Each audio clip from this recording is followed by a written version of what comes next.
Hello everyone, welcome back to my channel. তো তোমাদের সাথে আমি শেয়ার করছি আমার আরও একটা মিনি ব্লগ। তো সকালবেলা ঘুম থেকে উঠে এখানে আমি কফি বানিয়ে নিচ্ছি, আর কফি বানিয়ে বিস্কুট দিয়ে খেয়ে দিয়ে এখানে আমি রেডি হয়ে গেছি।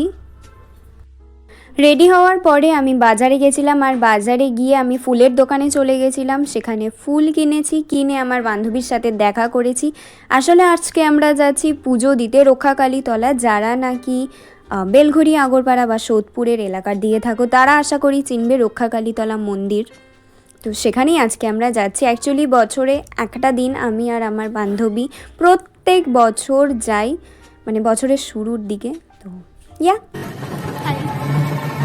ফিলিং কেমন হচ্ছে? ফিলিং এখন একটু মানে শান্ত।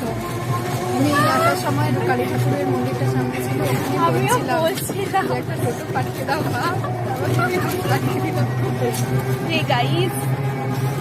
ভগবান আমাদের ডাক। আচ্ছা, এখানে এরকম রিয়াকশান দেওয়ার কারণ হলো আমরা অনেকটা রাস্তা হাঁটার পরে একটা টোটো পেয়েছি, আর ফাইনালি আমরা মন্দিরের নেমে গেছি। নেওয়ার পরে ভালো রকমভাবে পুজো দিয়েছি। এখানে নিজের মতন করে পুজো দেওয়া যায়। পুজো কমপ্লিট করার পরে আমরা আমার একটা বন্ধুর বাড়িতে গেছিলাম। তারপর সেখানে তাদের সাথে গল্প টল্প করার পরে ফাইনালি কিছুক্ষণ পরে আমরা বাড়িতে চলে আসি। আর আজকের ভিডিওটা এতটাই। ভিডিওটা ভালো লাগলে অবশ্যই আমাকে কমেন্টে জানিও।